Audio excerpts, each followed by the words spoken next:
Hey, c'est n'importe quoi. Salut, c'est Cyril pour Moko Fishing.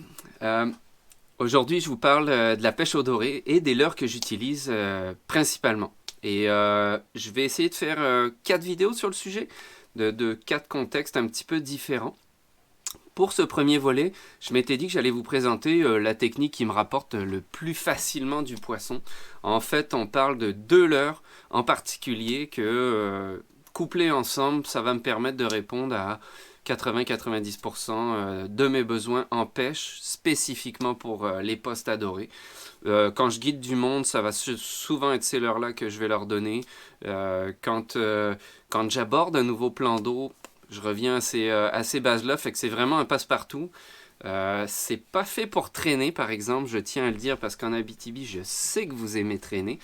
Moi, j'aime pas ça. Je vais principalement utiliser des dérives, des postes bien marqués, où je vais utiliser le sonar ou ce que j'observe autour pour pêcher, et puis ben, je fais du poisson en masse. Oh putain! Faut pas le perdre celui-là, Martin.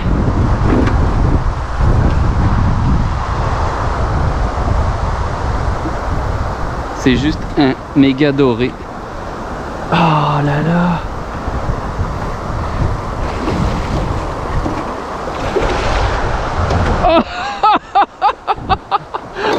Aïe aïe aïe aïe aïe, chicks!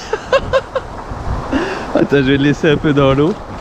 C'est parti. Donc là, dans le fond, je voulais aborder avec vous 2 leurres en particulier, comme je l'ai mentionné. 2 leurres qui vont me permettre de couvrir la plupart des postes et des conditions de pêche que je pourrais rencontrer, qui ne me limiteront pas au doré non plus. Dans le sens où souvent sur les postes à dorer, on peut avoir de l'achigan, on peut avoir du malachigan, on peut avoir d'autres espèces, de la perche chaude, parfois du brochet. Fait que ça ne me limitera pas à la recherche spécifique du doré. On est sur des tailles de leurres qui sont relativement petites, je dirais.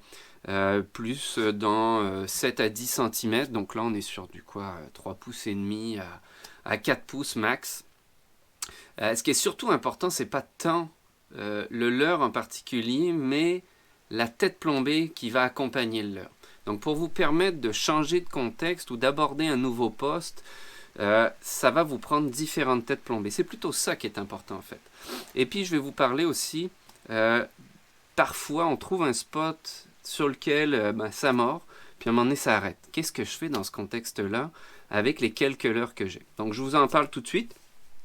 Dans le fond, le premier leurre que je vais utiliser sur un poste qui me semble intéressant, d'abord un poste intéressant pour le doré, ça va être quoi? Ben, en rivière, par exemple, il peut y avoir des longs bouts sans rien du tout, c'est désert, il n'y a pas de poisson.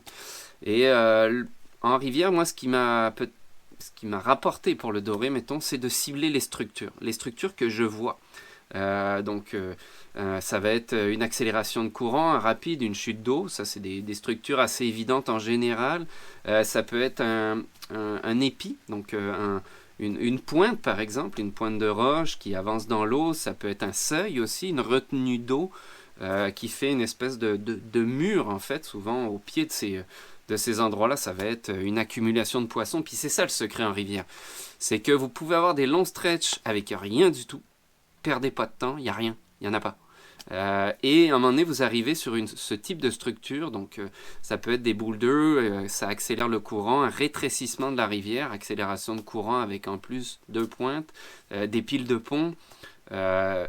Vous allez chercher ce genre d'endroit pour pêcher le doré en rivière. En lac, on va avoir un autre concept parce que on va chercher des structures qui vont être assez profondes, puis on peut avoir des poissons suspendus dans une toute petite descente, pas des tombants marqués. Il n'y a pas besoin d'une structure très marquée comme en rivière où c'est souvent assez marqué en fait, les postes qui vont être intéressants pour le doré.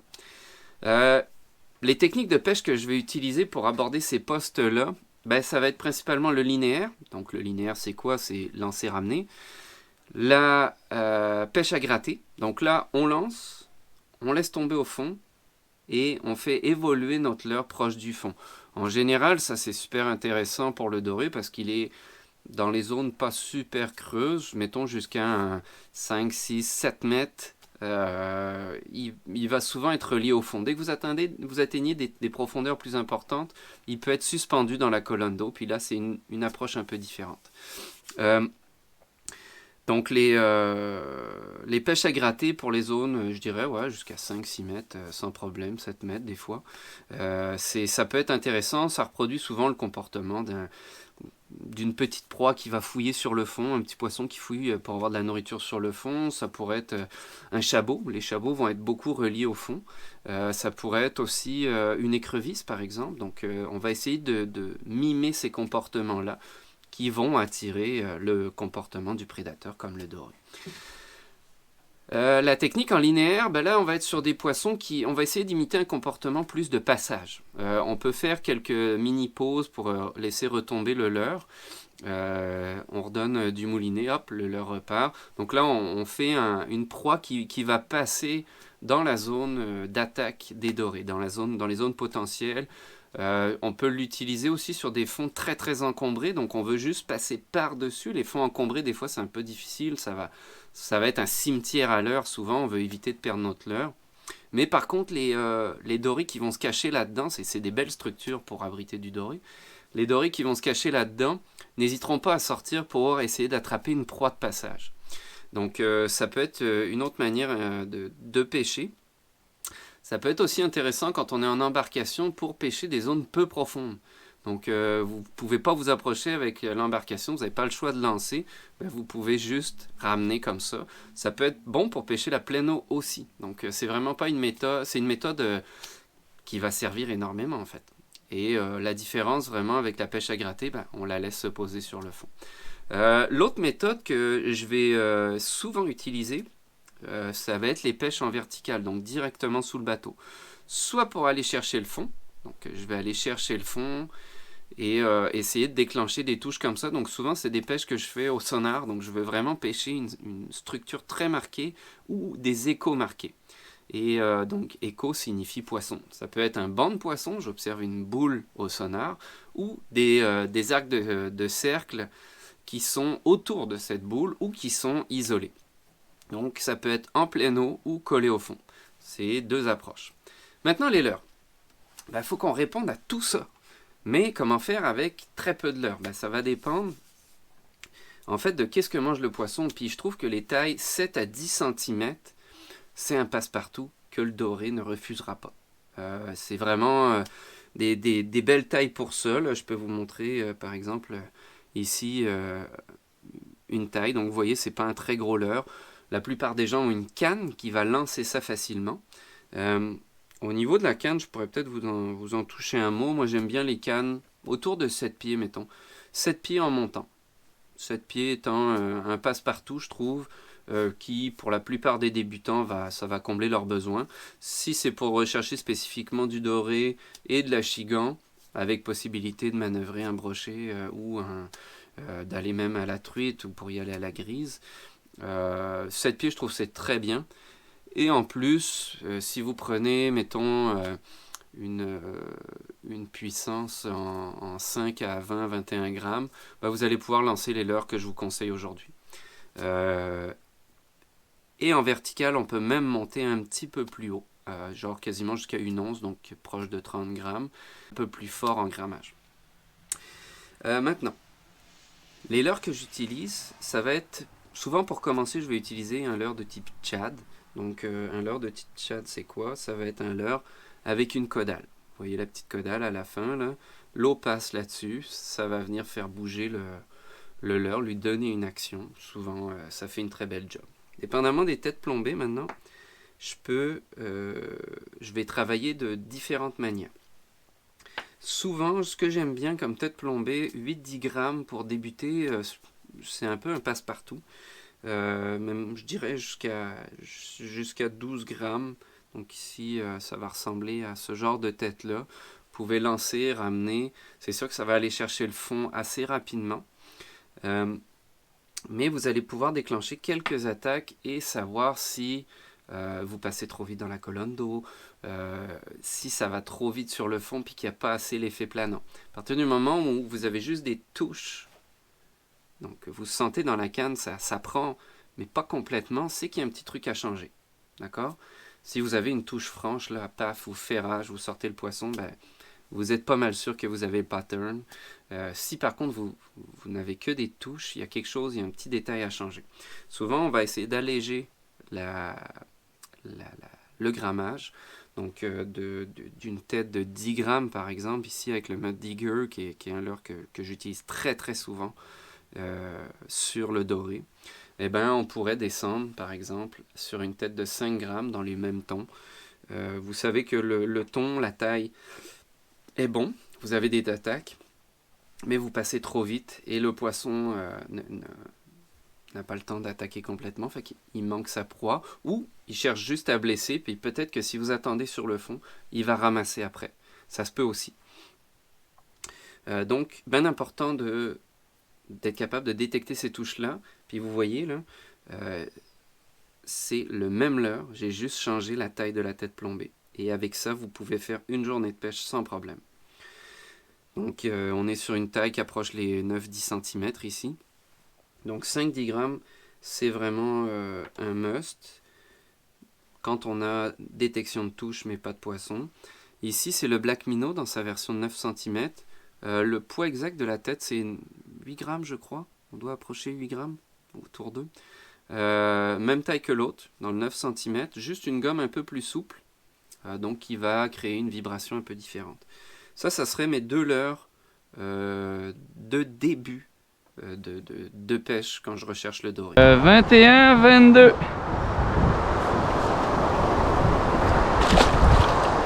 Non, tant que ça n'arrête pas, pas de problème, on continue, c'est le bon pattern. Par contre, il y a un moment donné où on peut voir un changement dans le comportement du doré, du poisson. Il va arrêter de mordre ou ça va être des touches un petit peu plus tatillonnes. Donc on est passé de touche franche à touche plus tatillonne. Ben là, il faut changer quelque chose. Et c'est là où le deuxième type de leurre est important. Ici, le deuxième type de leurre que je vais utiliser quand ça m'arrive, ça va être des leurres de type finesse ou qui ont une caudale différente. Dans le fond, on veut leur proposer une vibration différente, changer quelque chose dans le pattern. On ne change pas tant la taille du leurre. Donc là, on est toujours sur des leurres qui tournent autour d'une dizaine de centimètres. Ici, un tout petit peu plus gros, on est plus dans le 12. Ici, c'est un finesse, donc une queue en V. Il y a différents finesses qu'on peut utiliser. Il y a plein de marques en fond. Ici, c'est un autre modèle que je vous montre. Il y a des leurres qui ont des queues comme ça. Donc encore une fois, ça va se rapprocher du leurre finesse. On peut utiliser des slugs. Donc ici, qui imitent un peu un lançon, un peu comme celui-là. Ça, c'est des leurres utilisés principalement pour la mer, sur des pêches où on veut imiter le comportement d'un lançon, qui est une petite anguille en fait. En gros, ça marche très très bien, ces trucs-là, sur le doré, là, même la chigan. Ça marche vraiment bien. Donc si vous n'avez plus de succès avec les tchads, ben, tu passes sur une autre vibration. Puis ça change la dynamique, ça change la vibration. Le doré perd sa méfiance et vous êtes capable de refaire du poisson. Est-ce que c'est nécessaire d'avoir automatiquement ces deux types de leurres, donc tchad et finesse? Il y a un autre truc que vous pouvez utiliser, par exemple, vous pêchez sur un Black Minnow, là, un coloris naturel passe-partout. D'un coup, vous voyez que la qualité des touches est moins bonne, voire même que le poisson arrête de mordre. Vous pouvez rajouter de l'attractant sur le leurre directement. Ça va modifier quelque chose, donc on va avoir une ligne d'odeur qui va changer la perception du doré et qui va se remettre à mordre. Au niveau des coloris, dans ces petites tailles-là, très honnêtement, je suis beaucoup sur le naturel, des coloris verts, donc vert opaque comme ça, dos vert, ventre blanc, ou même chose, dos vert, ventre blanc mais pailleté. Ça marche très bien. Vous pouvez jumeler ces coloris avec une tête flash. Très honnêtement, j'ai pas vu de différence. Je le fais, j'en ai quelques-uns de montés, là, comme ici une tête orange fluo avec un corps plutôt brun sur un finesse. Ici une tête jaune fluo avec un corps naturel. Je le fais, mais j'ai pas vu d'avantage, honnêtement.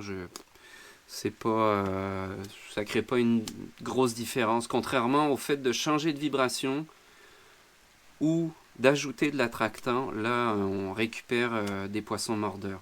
Mais la tête fluo, honnêtement je vois pas de différence. Donc tout ce qui est vert, ici avec une petite ligne de rose, là c'est très efficace. Des bleus, des tons bleus comme ça, ici, très efficace aussi. On va chercher des imitations plutôt de poissons comme les cisco, qui sont des proies très recherchées par les dorés. Le rose, les tons roses, je vais essayer de vous en sortir un, tiens, comme ça. Là. Ton rose, très pailleté celui-là, je l'utilise énormément. Un rose fluo aussi, très efficace, ça marche très bien.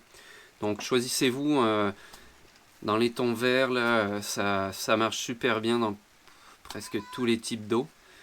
J'ai pas vraiment vu de... En fait, je l'ai utilisé presque partout, autant dans les eaux laiteuses qu'on peut avoir en Abitibi, que les eaux plutôt couleur thé qu'on peut avoir. C'est du grand n'importe quoi. Toi aussi? Un doublé. Oh yeah!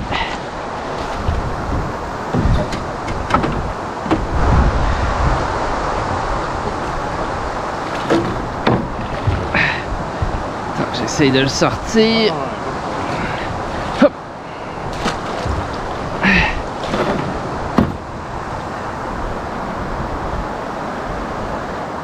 C'est des couleurs hallucinantes là. Ok, donc de manière à récapituler, deux types de leurres, des tchads et des finesses ou des slugs pour changer les vibrations quand ça arrête de mordre. Les tailles, 7 à 10 cm, c'est un passe-partout qui vous fera prendre du poisson dans toutes les conditions.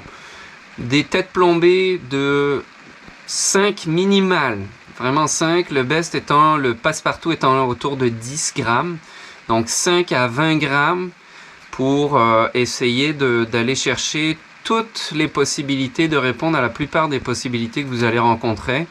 Vous pourriez peut-être vous traîner quelques têtes plombées un peu plus lourdes, ou si vous avez vraiment des grandes profondeurs ou des grands vents, là, chercher quelque chose de très lourd, mais en général ça devient inconfortable à pêcher, fait que 5, 10 grammes, voire 15 grammes, c'est dans la norme, 10 à 15 grammes surtout, et ça va vous permettre de pêcher dans plein de conditions différentes. Donc je l'ai dit, des tchats, des finesses, les têtes plombées. Traînez-vous de l'attractant pour changer quelque chose. On veut changer la vibration ou on veut changer l'odeur. D'être capable de s'adapter aux touches. Si vous voyez que vous avez des touches, pas de poisson, il faut changer quelque chose. Vous êtes proche du bon pattern, mais vous n'êtes pas encore dessus. Vous pourriez aussi, si vous voyez que certains rajoutent un hameçon chance sur l'arrière du leurre quand ces petites touches arrivent. Moi, je crois vraiment que c'est parce que t'es pas encore tout à fait sur le bon pattern. Il manque un truc. Soit tu vas trop vite, soit le leurre il coule trop rapidement, ou pas assez rapidement, ça dépend. C'est pour ça, faut changer quelque chose. Quand vous commencez à avoir de l'information, faut l'interpréter, puis il faut changer son approche. D'accord? Je pense que ça fait le tour, en fait. Les coloris, moi j'aime bien coloris naturels, donc dos bleu ou vert. Ventre blanc, c'est un passe-partout. Nous, dans les eaux laiteuses, le coloris blanc marche très bien. Vous pouvez y aller avec du rose fluo, ça marche super bien. Du rose plus naturel, comme ce leurre-là, là, ici. Là, ça, c'est vraiment un coloris qui nous procure vraiment beaucoup de touches et beaucoup de poissons. Je pense que ça fait vraiment le tour. Une canne adaptée à tout ça. Donc avec quelques leurres, une canne adaptée, vous êtes capable de réussir vos pêches du bord ou embarquées. Moi j'aimerais savoir s'il y a des leurres comme moi. Là je vous ai montré quelques leurres. Donc évidemment je vous ai montré différents modèles. On parle du type de leurre ici. Est-ce que vous avez un type de leurre où vous trouvez que ça vous rapporte plus de poissons comme moi ici là? C'est vraiment mon best-seller. C'est celui que je préfère, auquel je vais revenir, c'est une valeur sûre. Indiquez-moi dans les commentaires là s'il y a vraiment un leurre pour vous sur lequel vous allez revenir automatiquement quand vous cherchez le doré. Fait que, et puis, y a-t-il des postes en particulier que vous recherchez, des profondeurs, des couleurs d'eau, des choses comme ça. Ah, un petit truc aussi, quand vous savez pas quelle couleur de leurre choisir, ben, fiez-vous aux couleurs de l'eau. Par exemple, si l'eau est plutôt relativement foncée, ben, allez-y avec des coloris foncés, brun, vert foncé, voire noir. Basez-vous là-dessus si vous ne savez pas par quoi commencer. En général, les poissons en nature vont chercher à mimer leur environnement. Donc généralement, quand il y a beaucoup des eaux couleur thé comme on a en région, soit des eaux avec beaucoup d'herbiers, les poissons vont avoir une tendance à être relativement foncés. Donc des coloris relativement foncés vont faire la différence. Des coloris aussi dans les tons rouges. Des fois, ces eaux-là, couleur thé, peuvent être marrons, mais peuvent virer sur des petites nuances de rouge, orangé, des choses comme ça. Ça peut être très intéressant à utiliser. Après, si vous tombez dans des couleurs plutôt argileuses, laiteuses, je vous recommande les coloris très pâles. Souvent, les poissons, les dorés qu'on va prendre dans ces milieux-là ont des couleurs très pâles, très, très proches du blanc. Fait que n'hésitez pas à aller chercher des coloris blancs, pleins, opaques, pas de paillettes, il y a très peu de lumière qui rentre là-dedans, c'est pas nécessaire. Et puis après, tout ce qui est des eaux qui vont être très limpides, comme on peut voir dans certains endroits, les coloris verts, bleus peuvent peut-être être un bon début en tout cas. Fait que j'espère que ça vous a plu.